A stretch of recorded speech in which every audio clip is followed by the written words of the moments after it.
Hi, I'm Keith from Qilin Traditional Chinese Medicine, and I thought today I'd give you a little bit more depth into moxibustion that we use here in the clinic, and the different forms it comes in and how it's used. So I'm going to introduce you to the different types and how we use each one. So firstly, this is moxa or mugwort, Artemisia vulgaris, and this one is dried and it's just chopped up and shredded. So as you can see there's kind of leaf bits in it, and then there's some fuzz on it as well. So it's the actual fuzz that we use in moxa, and it's the actual fuzz that we use for burning in treatments. So this is a very raw form, and we wouldn't use it in this form, but this would be its initial one after the plant is harvested. So after this, the most common form that we use in the clinic are moxa cigars or moxa poles. So this is the fluff that we saw in the previous bowl and put into a cigar. So we basically light this end and then we would heat a point.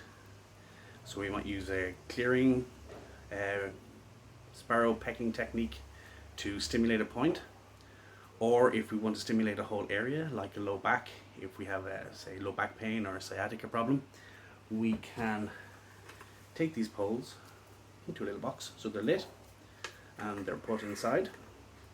So as you can see, they just sit down like that. And what this box allows us to do is allows us to safely put one of these on top of the body.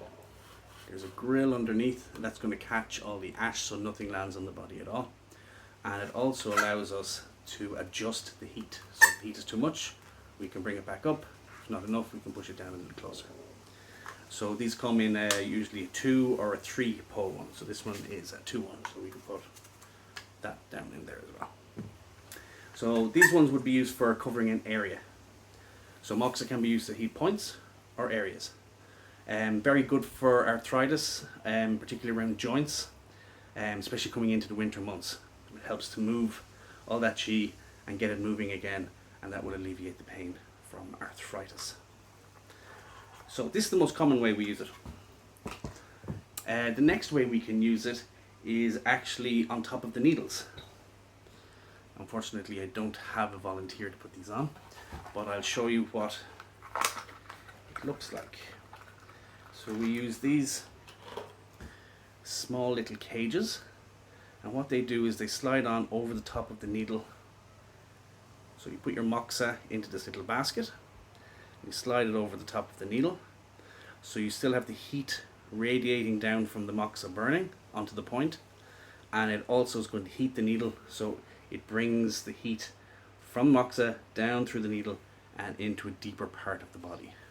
So these are also very good for arthritis, and also good for tendon pain and any pain that's kind of deep, maybe behind the knee and things like that. We can use these. Now the moxa that we put on them is a little bit different to what I've showed you already. So we need a better, higher grade of moxa to fit into those baskets because we want it to stick together. So we use a higher grade. So the grade that we use here,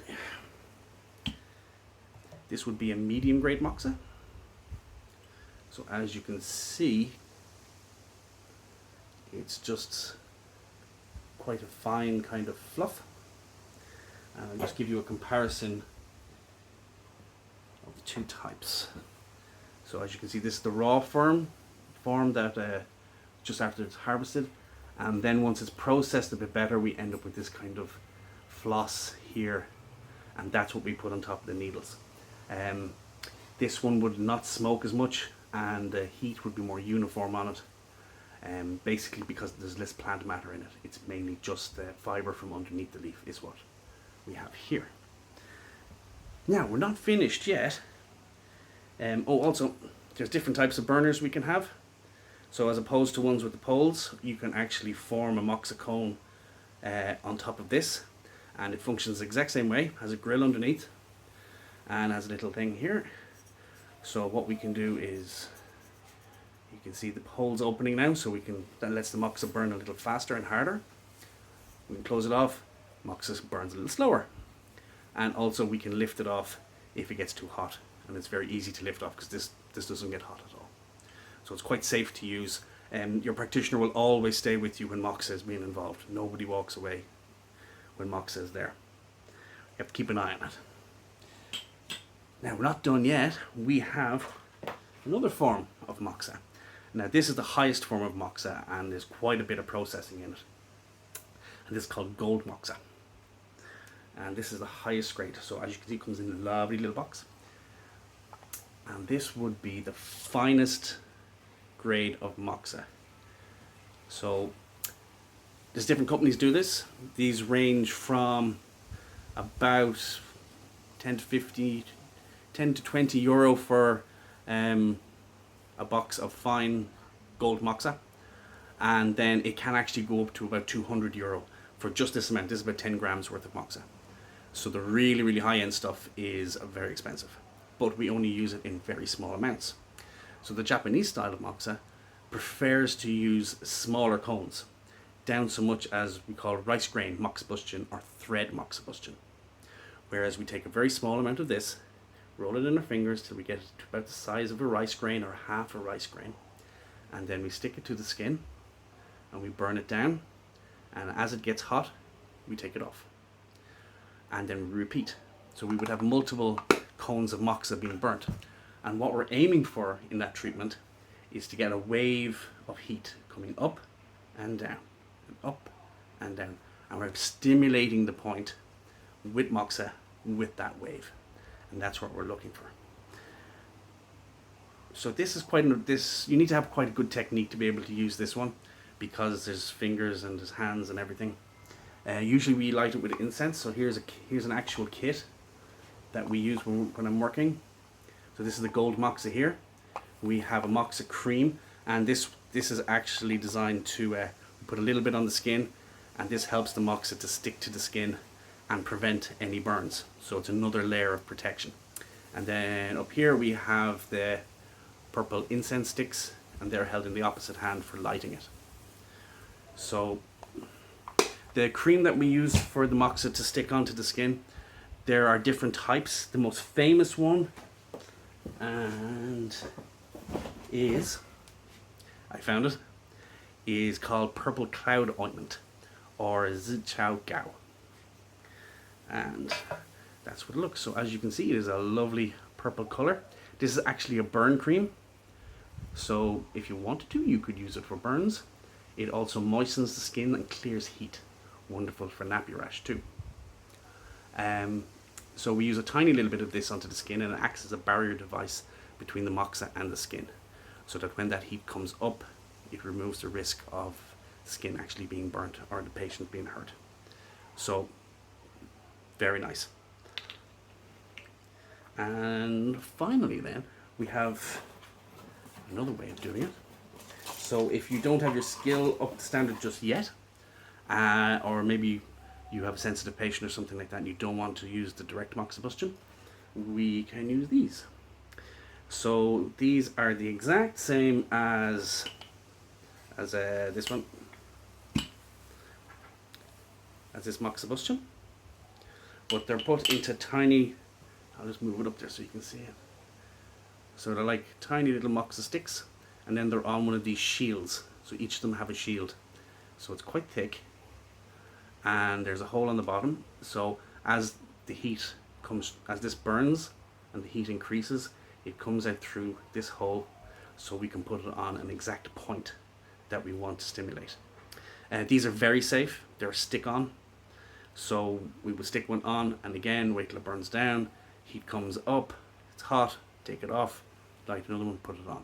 So again, we get this wave. It's not quite as fancy as the rice grain one. It's not quite as, we can't manipulate it as easily as the rice grain one, but it is very safe and very, very useful. We get very good results from this one. So, the only thing we'll say, if we are working with moxa sticks, we need to be able to put them out safely. So this is what I use. This is a from a pestle and mortar, and we fill it with rice, and then when we're finished with the moxa pole, we stick it in the rice to extinguish it. Moxa burns all the way if you let it. So if there's a little bit of a spark that's got air, it will burn through the entire thing and there'll be smoke everywhere. So it's very important that you put the moxa poles out carefully after you're finished with them. So some things about moxa: it does smell a little bit funky. Not many people like, or some people like the smell, some people don't mind it, but it can cling to fabrics. So if you don't have a filtration system in your clinic, it might not be for you, or if it's a rented clinic, it's not your own, your landlord may not be too impressed with it. But we have a filtration system. I'm going to move you around a little bit now. So down here, that is our filtration system there. And that is a hospital grade air purifier, which is rather pleasant. It takes the viruses out of the air as well, but it also takes the smoke and the moxa smell out. So it makes it quite functional. So the last thing I'm going to show you is the plant itself. So we'll have a little tour. Come follow me.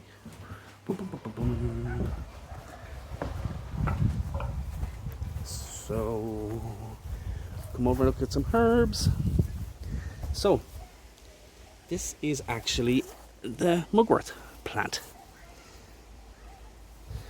As you can see, it grows nice and tall. It grows very much like a weed and has no problem growing here whatsoever. So let me bring it back inside. Beautiful day today. So the mugwort plant itself, we showed you this one, the raw herb. This is Artemisia vulgaris, so it's common mugwort. I actually don't use this one. This is Artemisia acri. This is the one we normally use. It's the most common one. It's a Chinese grown plant, and it does its job very, very well. However, if you want to be a little bit posher, the highest grade of moxa can come from Artemisia acri. However, I've looked at a few of them, and there's a particular Japanese brand that uses a different type of plant. It's Artemisia princeps. So it's a close cousin to acri, but it's a little gentler. The heat is a little gentler, comes up a little slower. The smell is a little sweeter, and it doesn't tend to stick to fabric. So it's very nice. So this is actually Artemisia princeps. And this Artemisia princeps. So this is my choice of moxibustion. There is only one manufacturer that I know of that uses this variety of Artemisia, and they have been doing it, I think, for about 150 years, so they're not new at this. It's a very good product. Moxa is absolutely wonderful for stimulating the points. It's wonderful for moving chi and getting things to move in the body to help repair injuries. It's also excellent at supplementing the body. So when the body's chi is down, like with chronic fatigue, COVID-19, like long COVID, when the body has been under attack and has lost some of its resources, moxa is fabulous about helping to bring those resources back up again and supplementing the body. It's a very unique herb. There is a good bit of research on it. It actually predates acupuncture. So this, what you're seeing here, moxibustion, is older than acupuncture. Acupuncture would have came in, and they would have been like the big pharma of the ancient world, because you would have had to be pretty posh to have acupuncture needles. But Artemisia vulgaris grows everywhere in the world, not a problem. So this was a very accessible plant. It was used in Europe as a plant of protection. It's listed in the Anglo-Saxon poem as one of the 10 great herbs. So it's a fantastic herb. The Chinese and the Japanese have both used it, you know, to its absolute extent. It's a wonderful tool to have in your clinic, and I wouldn't be afraid to use it, because it really does help patients, and you will see the results with it. I know this video is a little bit long, but it's a nice introduction to what Artemisia vulgaris, Artemisia princeps, and Artemisia acri can offer to the Chinese medical practitioner. Anyway, thank you very much for listening. I'm Keith from Chilean Traditional Chinese Medicine, your friendly neighbourhood acupuncturist. I'll see you again.